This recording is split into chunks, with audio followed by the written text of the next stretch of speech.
Vamos começar nossa reunião.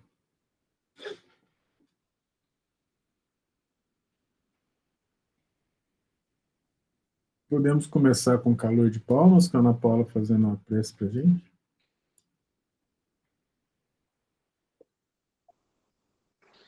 Sim. Mamãe acabou de entrar. Boa noite, dona Maria Ângela. Sua filha vai orar para nós. Boa noite.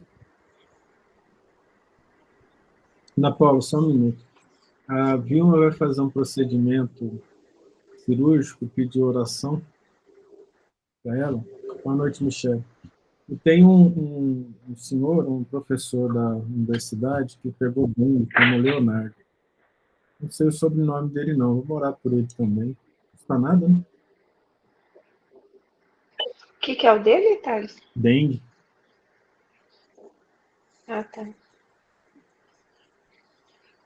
Vamos levar bons pensamentos a esses. E quando a gente direciona para uns, os bons espíritos usam para outros também. Tá? Vamos pensar na nossa família, todos que necessitam.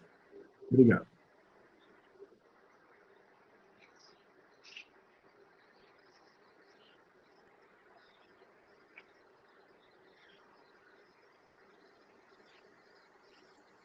Na tua presença, Mestre amado, onde levamos os nossos pensamentos em comunhão neste momento, onde partilhamos do mesmo objetivo,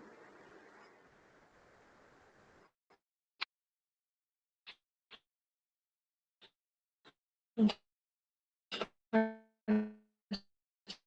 partilhamos da tua presença em nossos corações e do intuito de melhorarmos a nós mesmos através do entendimento das tuas palavras, dos teus ensinamentos. Ligados aos nossos mentores e às equipes espirituais dessa noite. Pedimos a assistência necessária para os estudos, para os trabalhos que aqui se realizam, por toda a assistência, e que possam se estender a tantos irmãos que necessitam. Pedimos assistência espiritual à Vilma no seu procedimento cirúrgico, que receba as bênçãos necessárias. Pedimos pelo Leonardo a assistência, pela recuperação da sua saúde, melhora do seu sistema imunológico e defesa. E doamos o nosso amor e as nossas vibrações neste momento, para que as equipes espirituais possam utilizá-las da melhor maneira possível, em auxílio e assistência a cada um que neste momento se põe à disposição de receber as tuas vibrações e o teu amor. E assim nós agradecemos pela oportunidade de estarmos reunidos em teu nome e na tua presença e pedimos que a tua luz fortaleça os nossos corações no caminho do bem, hoje e sempre. Que assim seja.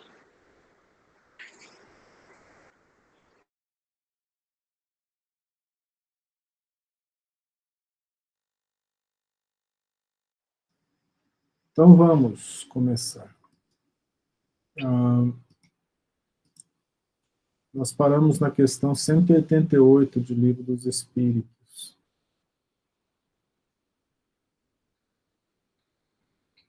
E todos devem estar vendo bem, né? Está grande.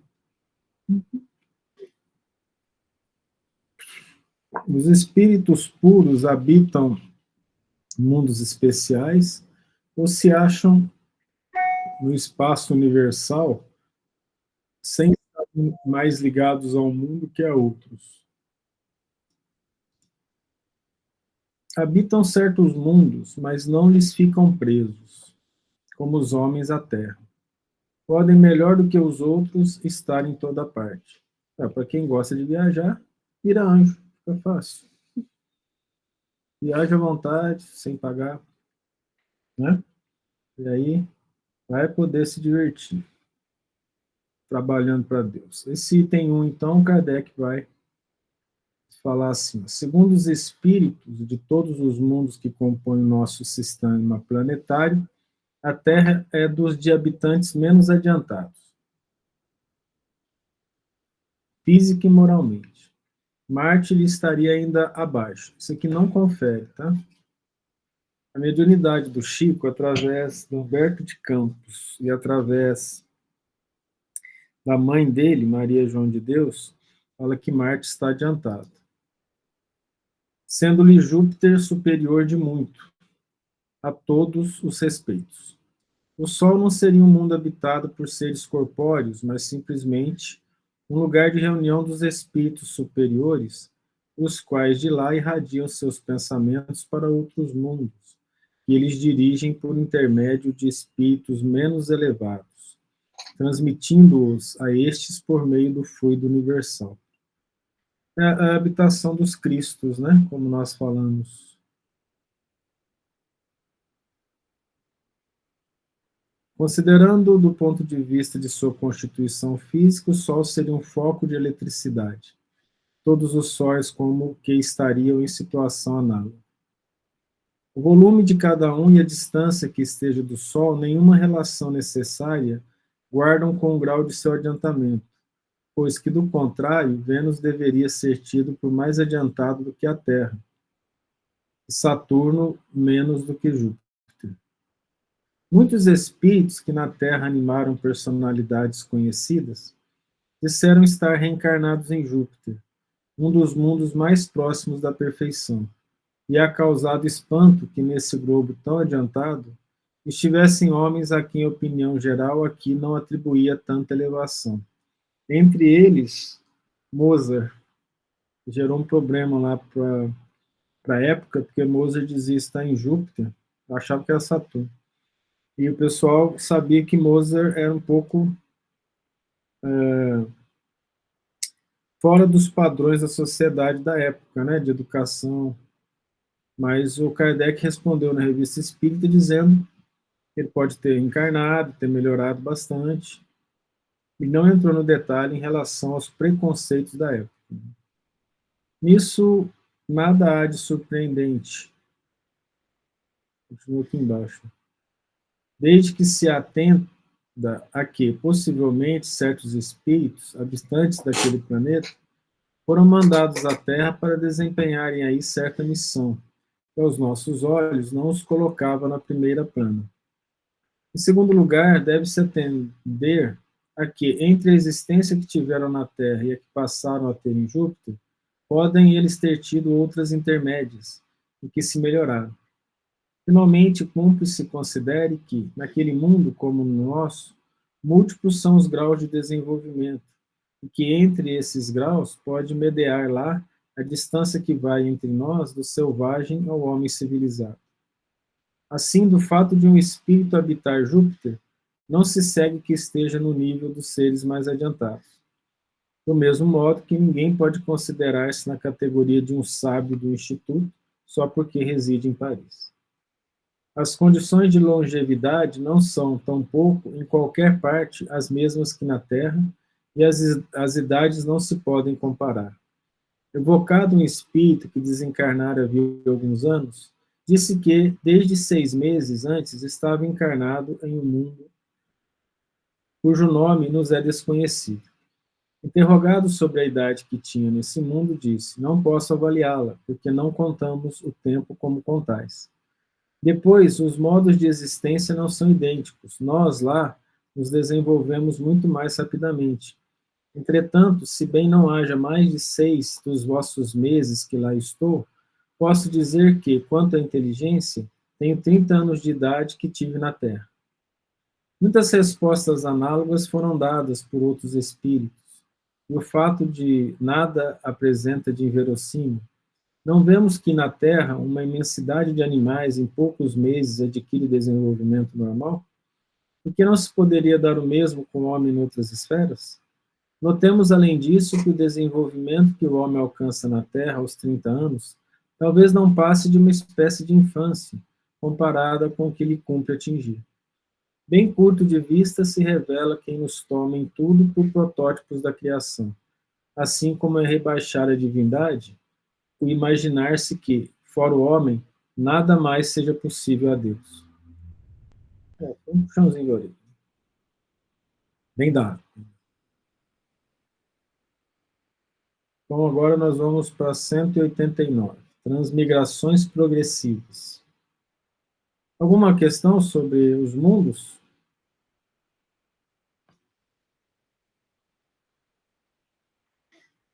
Alguém quer falar sobre os mundos?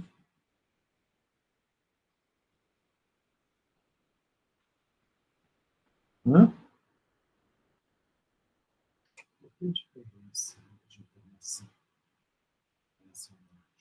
O Emanuel perguntou por que a diferença de informação em relação a Marte? Porque naquela época que o Kardec falou, ele pegava informações de vários espíritos, ele não tinha certeza como estaria. Então, o espírito pode ter olhado Marte, vendo desabitado, achando que ele não tinha seres. Depois nós vamos ver com a mãe do Chico e com o Humberto de Campos, que lá eles habitam os polos, e que tem máquinas muito interessantes e eles têm um desenvolvimento muito grande. A ponto que o Humberto de Campos conta que à noite eles saem às ruas e que lá a religião é universal, a religião é amar a Deus. Eles saem às ruas e alguns cientistas mostram, através de telescópios muito avançados, o cotidiano da Terra para eles. E estudam quase o tempo todo. Aí a questão, muito provavelmente, foi do tipo do espírito que falou, o Allan Kardec. E nós podemos considerar que, pela mediunidade do Chico, pela credibilidade dos outros espíritos, é melhor considerar Marte mais adiantado. Foi falado também pelo Humberto de Campos que Marte evoluiu mais rápido que a Terra, porque lá não teve guerras mundiais e nem muitas guerras. Então, moralmente, eles cresceram mais rápido também. Desde o início da sua formação, goza o espírito da plenitude de suas faculdades? Não, pois que para o espírito, como para o homem, também há infância. Em sua origem, a vida do espírito é apenas instintiva. Ele mal tem consciência de si mesmo e de seus atos. A inteligência só pouco a pouco se desenvolve. Gente, isso aqui é espírito, não um princípio vital, tá?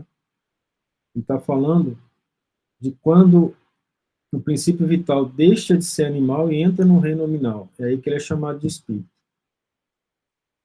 Princípio inteligente, desculpa, não princípio vital. O princípio inteligente passa a ser chamado de espírito quando ele entra para homem. Então, nessa origem, ela é instintiva, ele mal tem consciência de si mesmo. Na origem do espírito.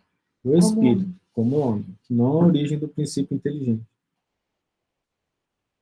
Qual o estado da alma na sua primeira encarnação? Vamos lembrar.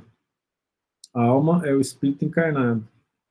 Aí corrobora o que a gente falou acima. O da infância na vida corporal. A inteligência, então, apenas desabrocha. A alma se ensaia para a vida. No livro do André Luiz, na Evolução em Dois Mundos, ele vai falar sobre isso. Na infância do espírito, e quando ele desencarna, ele tem muito medo do infinito, medo da grandeza, e fica ligado aos habitantes da Terra, da família que chora sua perda, gerando os processos de simbiose espiritual. As dos nossos selvagens são almas no estado de infância? Infância relativa, pois já são almas desenvolvidas, visto que já nutrem paixões. Aqui nós podemos ir lá para aquela lição do amor do Lázaro, né?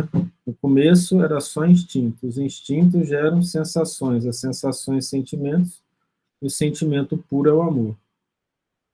Então, a infância proporcional, né? Eles já encarnaram de homens primitivos há um bom tempo. Então, as paixões são sinal de desenvolvimento?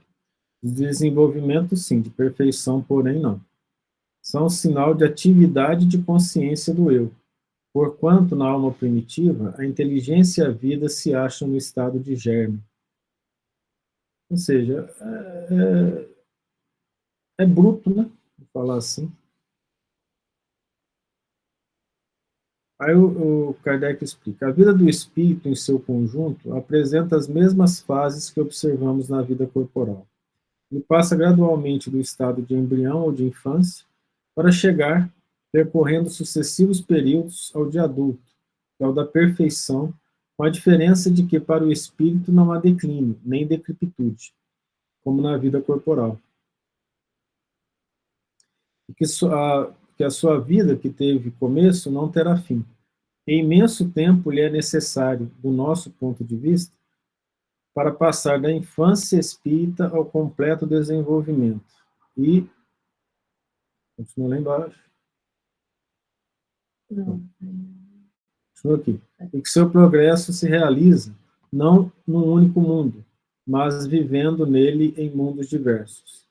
A vida do espírito, pois, se compõe de uma série de existências corpóreas, cada uma das quais representa para ele uma ocasião de progredir.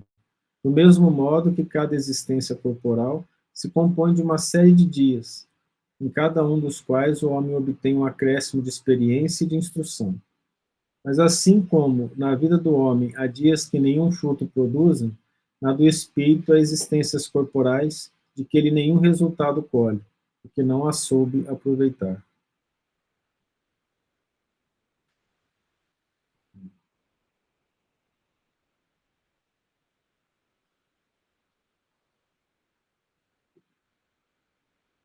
Importante a gente aproveitar, né?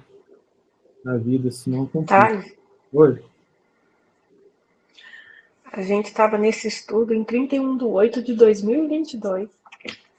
31/8, nossa. Essa mesma pergunta, né? É, Bom repetir, né? 2 anos depois, quase 2 anos. Pode alguém, por um proceder impecável na vida atual, transpor todos os graus na escala do aperfeiçoamento e tornar-se espírito puro, sem passar por outros graus intermédios? Não. Os que o homem julga perfeito, longe está da perfeição. Há qualidades que lhe são desconhecidas e incompreensíveis. Poderá ser tão perfeito quanto o comporte a sua natureza terrena, mas isso não é perfeição absoluta. Dá-se com o espírito que se verifica com a criança, que, por mais precoce que seja, tem de passar pela juventude, antes de chegar à idade da madureza. E também com o enfermo, que, para recobrar a saúde, tem que passar pela convalescência. Demais, ao espírito cumpre progredir em ciência e em moral. Se somente se adiantou no sentido, importa se adiante no outro, para atingir o extremo superior da escala. Contudo, quando mais o homem se adiantar na sua vida atual, tanto menos longas e penosas lhe serão as provas que se seguirem. Aqui nós vamos lembrar do Emmanuel, quando ele fala, uma das lições dos livros dele, Vinha de Luz, Pão Nosso, Fonte Viva, que ele fala que a gente, algumas vezes, comete erros que são acertos e acha que está fazendo certo coisas que são erradas, sabe? Porque a gente não tem noção do que a gente está fazendo. Então, o que a sociedade dita como certo, não necessariamente é o que a consciência dita como correto, sabe? Para isso é necessário estudo e discernimento. Então, cometer um erro sem consciência que está cometendo, não é tão problemático quanto cometer um erro sabendo que está cometendo, sabendo que está fazendo o mal, por exemplo. Então, nós não temos condições também de entender as virtudes. É muito difícil compreender os espíritos superiores, nós não sabemos pensar como eles. Eles contam para a gente absorve com o que a gente tem. Não tem como a gente absorver o que a gente não sabe. E que a gente não teve experiência, a gente tem uma ideia, pensando, meditando, algo raro, né? Pensar em meditar é meio raro. Veja bem, se nós temos que crescer em inteligência e bondade,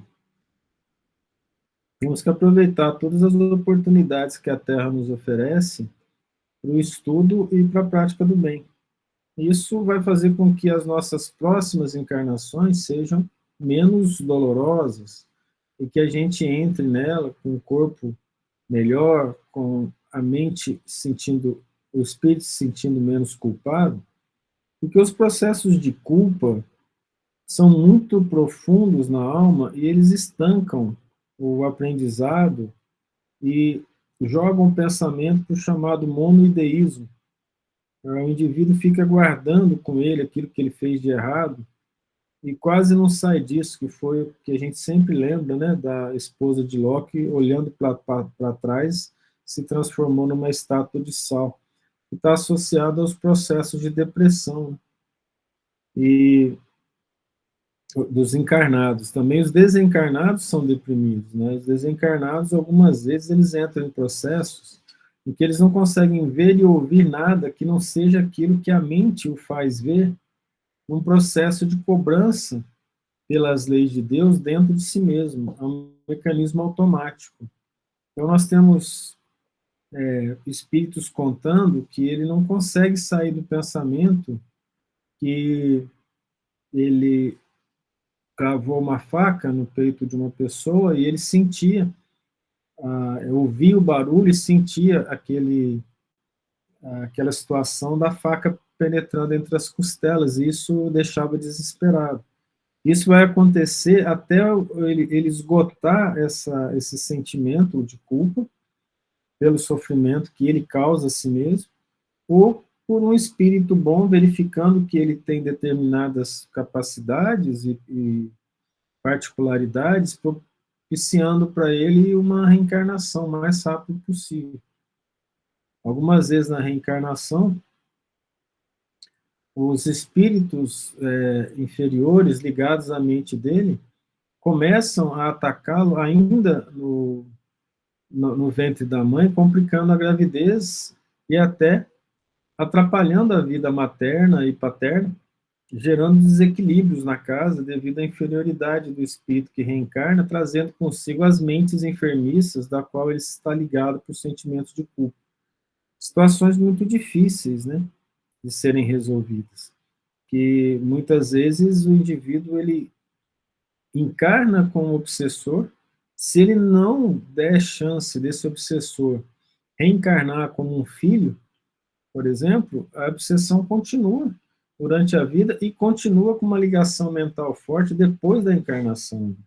E existe obsessão de encarnado com encarnado e desencarnado com desencarnado, que é essa transmissão de pensamentos forçando a mente do outro em determinados estados mórbidos. Mas só acontece quando a mente que recebe também tem esses estados mórbidos, sabe?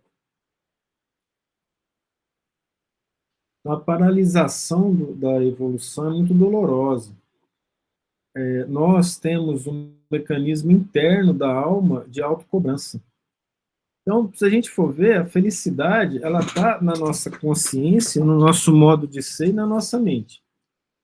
Diante das maiores dores, nós vemos pessoas felizes e pessoas vivendo numa espécie de paraíso material, em termos financeiros, se mantém triste.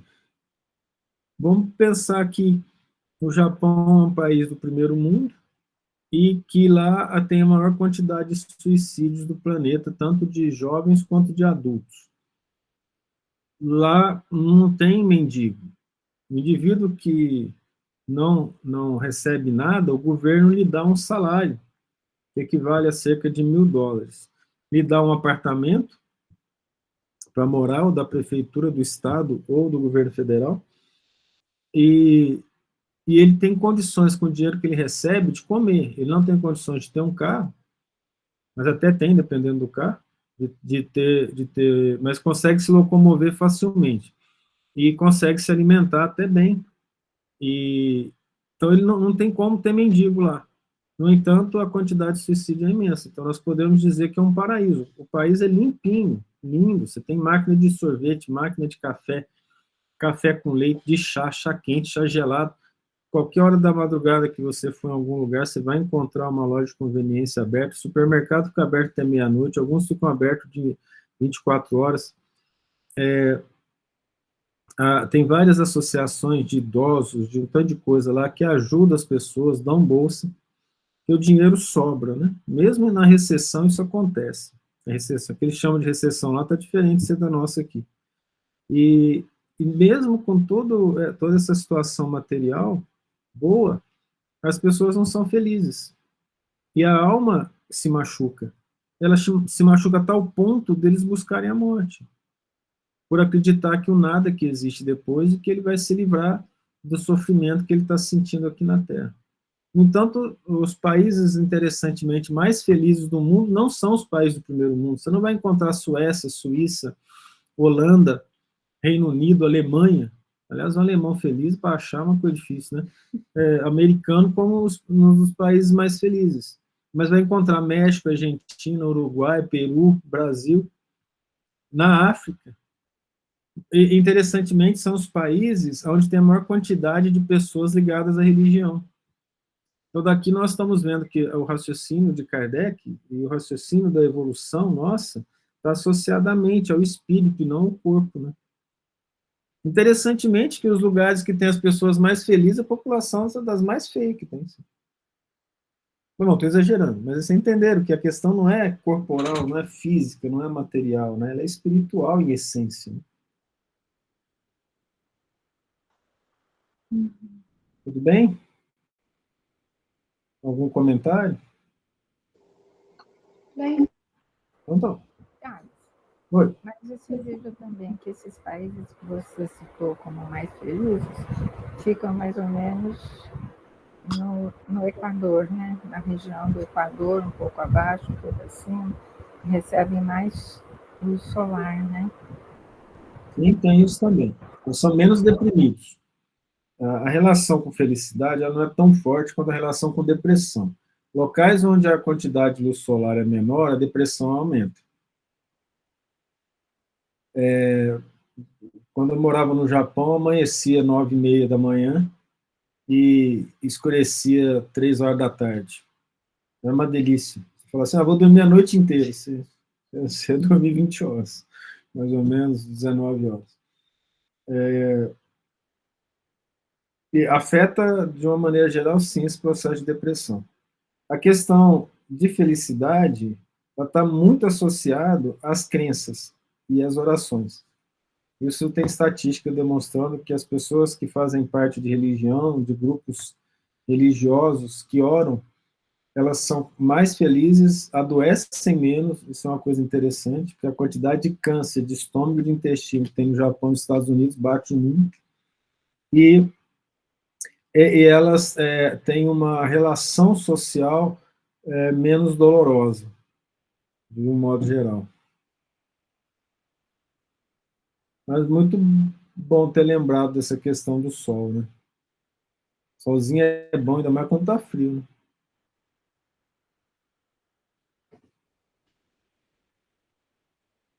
Pode ao menos o homem na vida presente preparar com segurança para si uma existência futura menos prende amarguras? Sem dúvida. Pode reduzir a extensão e as dificuldades do caminho. Só o descuidoso permanece sempre no mesmo ponto. Nós temos que acrescentar aqui a força de vontade, né, gente? Sem força de vontade, a pessoa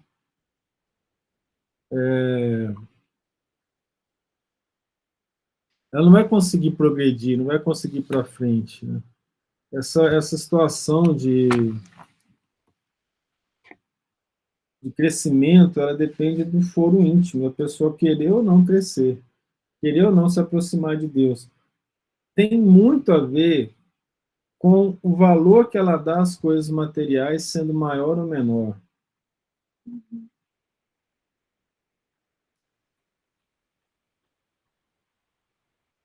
Se alguém quiser comentar, acho legal a gente falar um pouco sobre isso, né?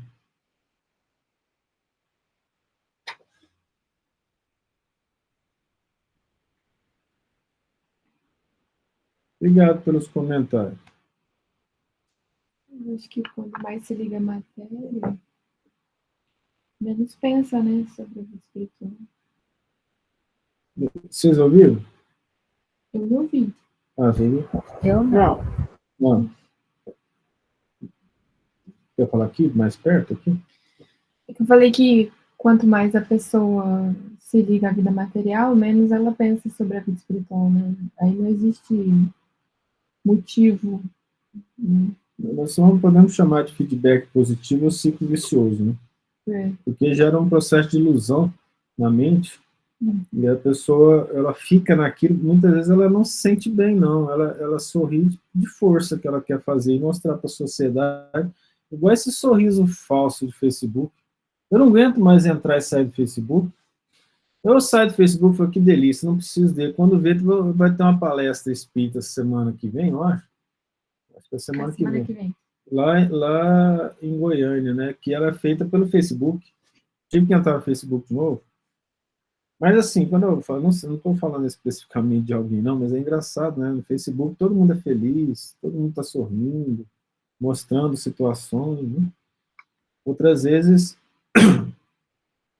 isso é uma busca desesperada de querer que os outros a vejam como ela mesma não se sente, a pessoa.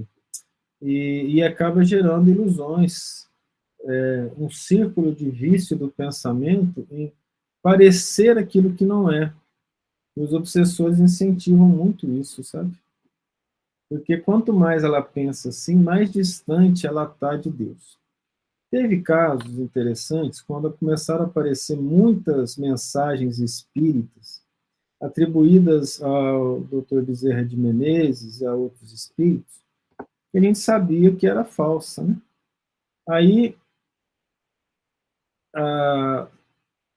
você olhava assim para a mensagem, não tinha Jesus escrito, não tinha Deus escrito, mas falava de amor, falava de umas coisas interessantes. Sabe? Aí eu falava assim, mas é o obsessor, né? Por que ele faz isso? Primeiro, para não se demonstrar, porque se ele falar coisa ruim, o médium vai falar, nossa, é ruim mesmo. Então precisa manter a ilusão no médium. Mas toda vez que você for ler uma mensagem que não te acrescenta nada, você está perdendo tempo.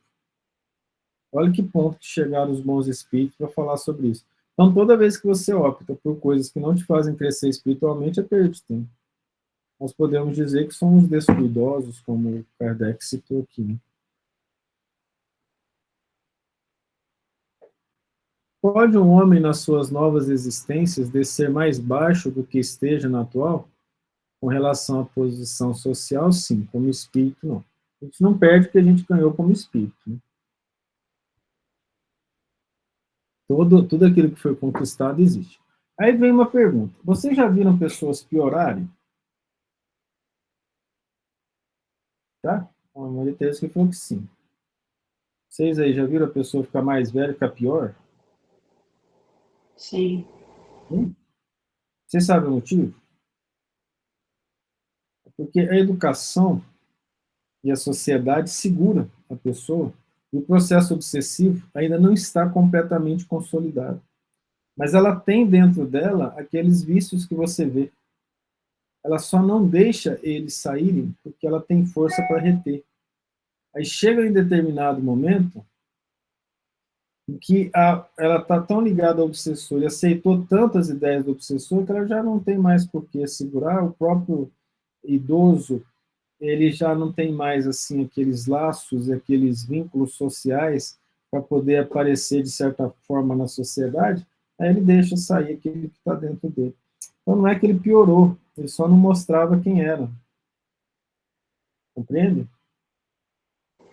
Era melhor não ver. Dá para ver, viu, Ana Paula, uma análise dedicada, uma análise detalhada da personalidade, é possível ver sim. Ela se manifesta. A própria pessoa muitas vezes não vê, sabe? Ela nem sabe que ela é daquele jeito, porque ela não se estuda, Pior a mas gente não ver isso. mas é para estudar o ser humano que a gente aprende com isso, né? Aí a análise sempre vai mostrar que estado que está a pessoa. As coisas mais simples, elas mostram quem nós somos. O pensar no outro antes de pensar em si, para as coisas mais simples que seja. isso mostra o estado de egoísmo da pessoa, principalmente nas coisas que parece que não tem importância. É ali que você vai encontrar o estado íntimo do indivíduo. Aquilo que está menos visto na sociedade ou por muita gente. Quanto menos gente estiver perto, mais a pessoa tende a se mostrar, a não ser que ela tenha interesse especial para uma pessoa em termos de elogios para poder conseguir algum recurso financeiro ou algum poder. Mas é bom para a gente analisar a gente mesmo. Nós chegamos a um ponto, por exemplo, eu falava isso em sala de aula, se você entrar na sua casa, estiver sozinho, você não conseguir ficar em silêncio consigo mesmo, tem que ligar um som alto, ligar a TV, já imediatamente ter que ligar para alguém, é porque a sua situação de consciência não está boa e precisa renovar a sua vida. Se você não consegue ficar com você mesmo, é porque você não se gosta muito, você não está bem consigo mesmo. Então, essa é uma das maneiras de ver isso, de ver como que a gente está. Porque o silêncio deixa a gente conosco mesmo, sabe? E a gente conosco mesmo, a gente precisa saber quem que a gente é. Faz bem saber quem a gente é.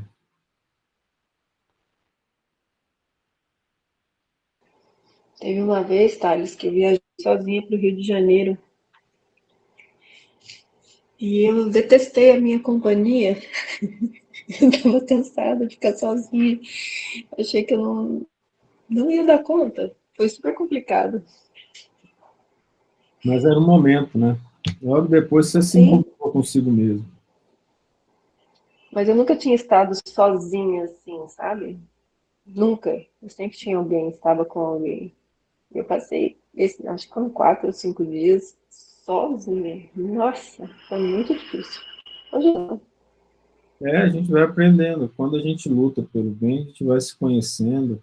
Quando a gente começa a nos esforçar para fazer o bem, a gente se aceita melhor. Então, quando a gente não se aceita muito bem, nós sozinhos nós tentamos perturbar nossa própria mente, ou com fatores externos ou com internos, né? E nós podemos saber quem nós somos fazendo essas análises, como nós estamos quando estamos sozinhos. Nós lemos a lição número 35 do livro Pão Nosso, do Emmanuel, ontem, em que ele comentava sobre o Jesus falando em Marcos, né, 23, se eu não me engano, para procurar o deserto, de procurar um local de descanso. E o Emmanuel fala, não é um local físico, é dentro de você. Encontrar um local dentro de você em que você possa estar com Jesus, você possa estar com os bons espíritos. Encontrar um lugar em que você esteja bem consigo mesmo, um processo de meditação. Me lembrou aquela em Mateus, quando Jesus fala, quando orares, entra no teu quarto e fechando a tua porta, ora o teu Pai que estás nos céus. Não é a porta do quarto, é a tua porta. Entra nesse lugar deserto, fala com Deus, se conheça. É muito importante que isso aconteça. Vocês vejam que a pessoa chega a uma certa idade, ela pode ficar só. Tem uma frase americana que fala assim, os jovens andam aos bandos, os adultos aos pares e os idosos sozinhos. E normalmente o casal um morre, né? O outro fica só na casa, e ali ele vai ficando deprimido, nervoso, tenso, porque ele não se dá bem consigo mesmo. Agora, se ele se der bem com os próprios pensamentos, e esses pensamentos não são bons, ele tem uma certa tendência de psicopatia. Não é para a gente discutir isso agora, né? Mas a questão de estarmos bem conosco mesmo tem muito a ver com a situação do que nós fazemos conosco mesmo quando não tem ninguém vendo. O Divaldo tem uma frase na palestra dele que ele fala assim, nós podemos fazer tudo de errado e ficamos bem, desde que alguém não saiba, porque quando alguém souber, a gente fica mal. Então essa é uma situação, psicologia muito profunda que ele falou, porque eu consigo fazer as coisas, sei que eu estou errado, mas quando alguém descobre, eu entro em desespero, porque eu fui descoberto, eu não queria que as pessoas vissem quem eu sou. Então eu também não quero ver quem eu sou. A questão do autoconhecimento é fundamental para quê? O espírito cuidadoso olhar para dentro de si e, olhando para dentro de si, começar a melhorar. Porque defeito não vai faltar, né, gente? Se nós formos colocar aqui de forma detalhada os nossos defeitos, a coisa vai ficar feia aqui, né? Ninguém vai gostar de ninguém mais. Então, tem alguns testes psicológicos, alguns questionários que você pergunta para a pessoa, coloque aí 6 virtudes e 6 defeitos, 5 virtudes e 5 defeitos. Tem gente que não consegue escrever defeito. Tem casos de análise psicológica que a pessoa fala assim, nossa, eu tenho muito defeito, eu tenho muito problema. Aí o psicólogo fala, escreva aqui seus defeitos. Não sai um, se sair, sai um só. E nesses casos de colocar defeitos e virtudes, nós vemos muitas vezes a pessoa colocar um defeito que, na verdade, ela acha que é uma virtude, só que ela coloca lá porque ela esconde o defeito de se fazer de vítima. Ninguém que eu vi até hoje escreveu assim, me fazer de vítima. Mas aí ela mostra que ela se faz de vítima quando ela coloca um defeito do tipo assim, lá nos defeitos. Sincera. Ou sincero. Ué, como que isso é defeito, ser sincero? Então não é isso. Eu falo, é porque eu sendo sincera demais, já sofri muito e as pessoas não gostam. O problema não é seu, né? O problema é dos outros. A pessoa nem tem consciência do que ela está falando. Defeito, chorona. Chorar é defeito? Compreende essas questões? Então são questões bem complexas, né? Exato. Isso aí, Kainara. A pessoa escreve muito assim, defeito, perfeccionismo. Mas o perfeccionismo é defeito, né? Eu chego a perguntar para a pessoa, porque a gente se cobra muito, mas isso não é bom para evoluir? Não, mas a gente se machuca muito. Então, ela não consegue escrever os defeitos, ela tem dificuldade. E boa parte da população é assim. Agora, virtude é um problema sério. Virtude é sério. Você bota lá, escreva 6 virtudes, a pessoa põe 8, 9. Escreva 6 defeitos, ela põe 3, 4, 2, 1. Porque ela não vai deixar vazio, porque ela vai sentir que isso é um defeito.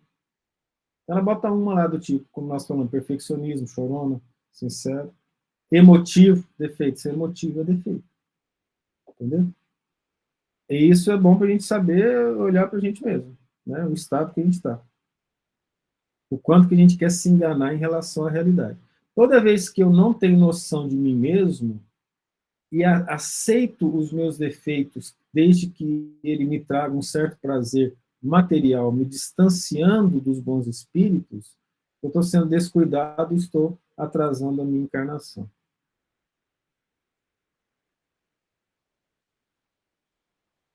Ana Paula, muito obrigado por ter contado o caso do Rio de Janeiro. Várias pessoas vão falar desses problemas.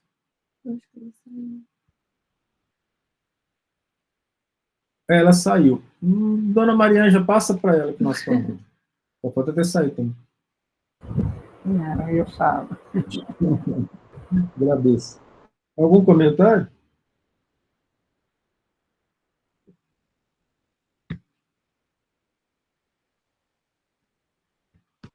Agora vocês entenderam que depressão é uma das características do ganho de idade? Thales, Não. refletindo um pouco sobre esse assunto que você acabou de falar, sobre não estar bem consigo mesmo, tem certos momentos que eu me considero, para mim mesmo, estando uma pessoa insuportável, a qual eu não consigo ficar comigo. Mas isso são em certas situações, quando algum lugar me deixa mais desconfortável, é algo do tipo. Só que eu não consigo, pegando esse meu caso, eu não consegui enquadrar nisso que você falou agora há pouco. Você conseguiria, será, me dar um feedback disso? Te dou. Primeiro, não se convide para sair. Aí foi a brincadeira. O segundo, esses momentos, é assim, nós tivemos um estudo que eu comentei sobre aonde nós nos colocamos, onde a nossa mente habita em relação aos nossos vários estados de espírito.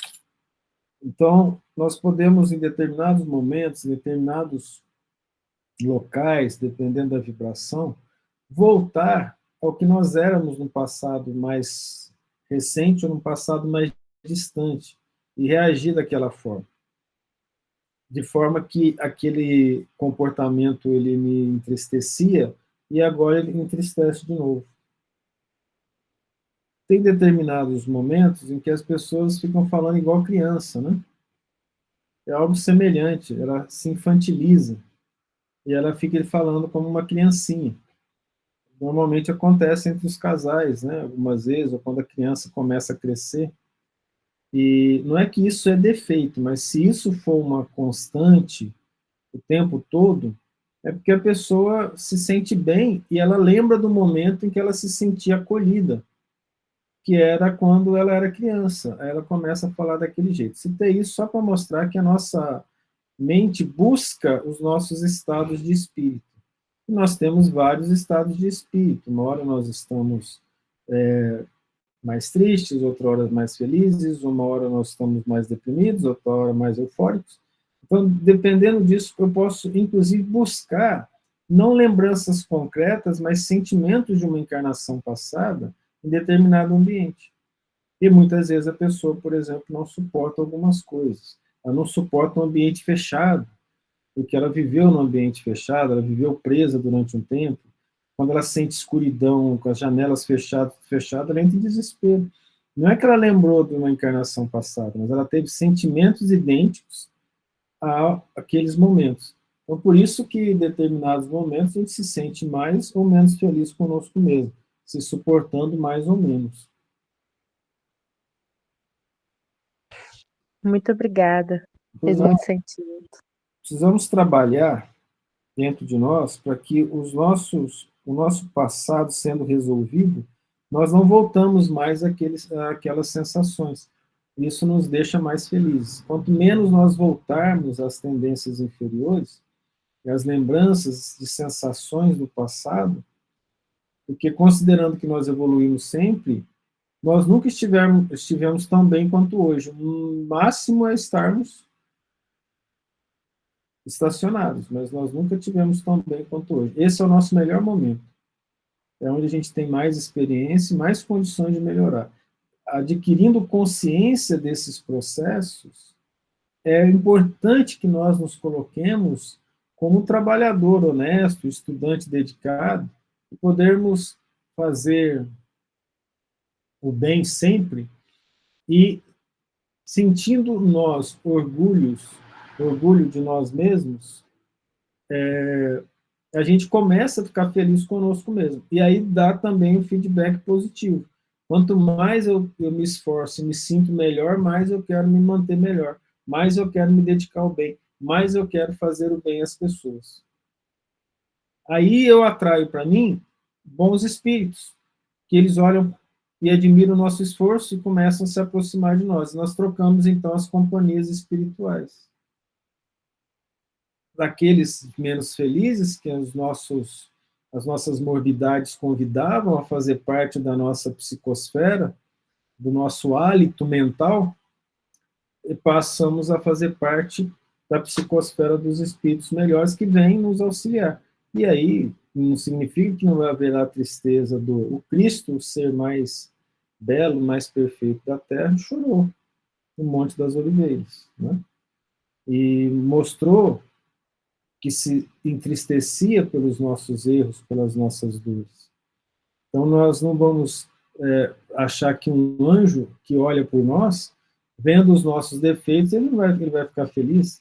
O sentimento íntimo dele é de felicidade constante, mas a tristeza dele está muito longe da nossa, não vai entrar em depressão, ele só vai lamentar o que nós fazemos. Né? Mais algum comentário? Seria felicidade ou alegria, Thales? A felicidade é o estado de espírito, né? A alegria, ela pode ter momentos, mas alegrias constantes vão trazer felicidade. A alegria pode vir de fora, mas a felicidade só vem de dentro. A felicidade é consequência proporcional ao amor que nós damos ao semelhante. Quanto mais nós nos doamos ao semelhante, mais felizes nós somos. Nós podemos estar alegres, infelizes, eufóricos, infelizes. Mas sendo felizes, muito dificilmente nós teremos estados mórbidos associados a nós, porque passa a ser um estado de espírito. Por isso que se fala da felicidade eterna, né? Felicidade do anjo. E não um anjo alegre ou eufórico, mas feliz.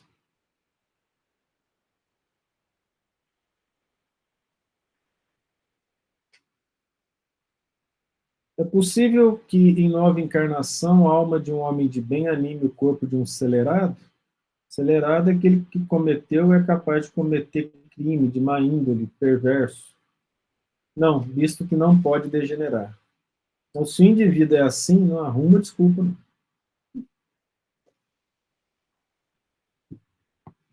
A alma de um homem. Oi? A alma de um homem perverso pode tornar-se a de um homem de bem? Sim, se arrependeu. Isso constitui, então, uma recompensa. É o que a gente estava falando. A marcha dos espíritos é progressiva, jamais retrógrada. Eles se elevam gradualmente na hierarquia e não descem da categoria que ascenderam. Em suas diferentes existências corporais, podem descer como homens, não como espíritos. Assim, a alma de um potentado da terra pode mais tarde animar o mais humilde obreiro e vice-versa. Por isso que, entre os homens, as categorias estão, frequentemente, na razão inversa da elevação das qualidades morais. Herodes era rei e Jesus, carpinteiro.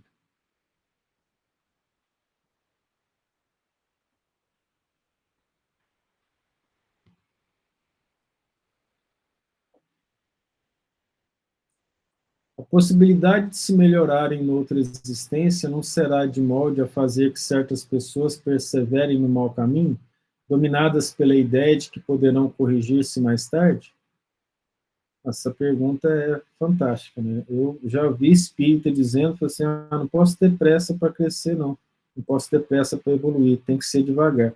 É, na verdade, uma desculpa, né? Não querer se melhorar. Isso por si mesmo já traz infelicidade. Aquele que assim pensa em nada crê, e a ideia de um castigo eterno não refrearia mais do que qualquer outro. Porque sua razão a repele, e semelhante ideia induz a incredulidade a respeito de tudo. Se unicamente meios racionais se tivessem empregado para guiar os homens, não haveria tantos céticos. De fato, um espírito imperfeito poderá, durante a vida corporal, pensar como dizes, mas liberto que se veja da matéria, pensará de outro modo, pois logo verificará que fez cálculo errado. Então, sentimento oposto a esse trará ele para sua nova existência. É assim que se efetua o progresso e essa razão, porque na Terra os homens são desigualmente adiantados. Uns já se dispõem de experiências que a outros faltam, mas que adquirirão pouco a pouco. Deles depende acelerar-se-lhes o progresso ou retardar-se indefinidamente. O homem que ocupa uma posição má deseja trocá-la o mais depressa possível. Aquele que se acha persuadido de que as tribulações da vida terrena são consequência de suas imperfeições, procurará garantir para si uma nova existência menos penosa. E esta ideia o desviará mais depressa da senda do mal do que a do fogo eterno, em que não acredita. A situação é interessante, né? Porque a ilusão também pode fazer com que a pessoa ache que ela já está bem demais, ela não precisa melhorar não, ela está ótima. Está tudo perfeito, tudo em paz. E dessa forma, ela não vai querer crescer. Ela acha que está tudo bom. Ela não tem noção da própria infelicidade. Isso sim é triste, não ter noção da própria infelicidade. Porque a pessoa não para pensar em si mesma. Ela não para pensar no estado que ela está e nas responsabilidades que ela tem com a sociedade. Deus não coloca ninguém aqui na Terra como filho dele só para tirar férias, para usufruir dos bens da Terra. Nós vamos lembrar do Evangelho falando, sacrificar as necessidades, mesmo as frivolidades de cada dia, mas fazei com sentimento de pureza que as possa santificar. Falando sobre as virtudes que as pessoas não sabem, mas se você lava a louça com amor, a energia do bem passa para todos os talheres, para todas as panelas, para todos os pratos. E você vai dar passe naquele que alimenta da louça que você lavou. O contrário, se você faz com raiva, com má vontade. Você vai varrer uma casa, faça com amor, e as vibrações do bem vão ser incrustadas na parede da casa. A mesma coisa se for feito com ódio, vibrações perniciosas. Os espíritos já nos mostraram uma casa em que as paredes estavam todas cheias de uma espécie de lama viscosa, né? E que a oração a fez tirar. E algumas vezes vem espíritos especializados mesmo em tirar aquilo. Nós fizemos essa oração nessa casa, limparam a casa toda. Aí, na outra vez que eu fui, fizemos uma oração, a casa estava suja de novo, né? O quarto que a gente estava limpou, falei, mas não vai limpar a casa toda? Não, o quarto do proprietário, da proprietária, eles não aceitaram bem a limpeza e gostam dessas vibrações mais pesadas. Então, Deus respeita. Viver nessas vibrações, assim, é porque ela também é fomentada pelos espíritos imperfeitos. Porque a gente não enxerga bem o mundo espiritual, mas são coisas assustadoras que os nossos pensamentos são capazes de gerar. Tristeza gera tristeza, depressão, depressão, maldade, maldade, inconformação, inconformação. A gente não está sozinho. Nós vamos lembrar sobre João, acho que o capítulo 4, versículo 1. A segunda epístola de João.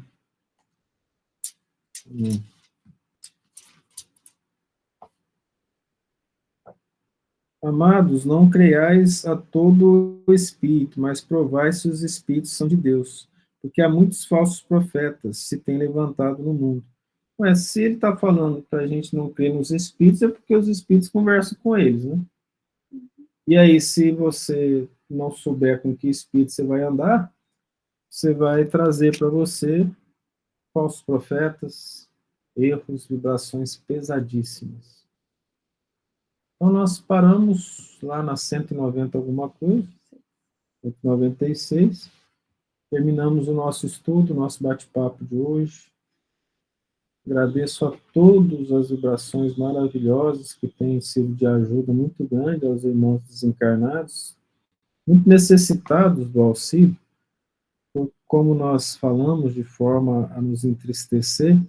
Os centros espíritas não estão fornecendo condições para que ocorra nos trabalhos de desobsessão, que os espíritos necessitados em grande quantidade recebam ajuda. Eles estão recebendo ajuda nas casas onde tem evangelho no lar, nos estudos sérios, e os bons espíritos têm preparado esses lares para poder auxiliar num processo de desobsessão através das vibrações dos encarnados. Então, nosso trabalho como espíritas e cristãos, ele ocorre no pensamento, através da oração. Naquela mensagem que nós mandamos hoje no WhatsApp, o André Luiz fala, né, para sair do processo obsessivo, não é apenas orar, mas também orar fazendo bem, porque aí sim as frases que nós falarmos serão mais ouvidas e terão maior efeito. Tudo bem? Jéssica, você pode fazer a oração final para nós?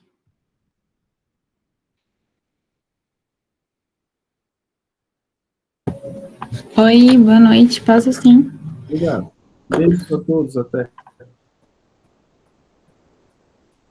Então vamos fechar os olhos, direcionar nosso pensamento a Deus, a Jesus, aos bons espíritos e agradecer pela oportunidade de estar aqui, agradecer pela oportunidade de estarmos estudando, de ter a possibilidade de evoluir e se melhorar todos os dias.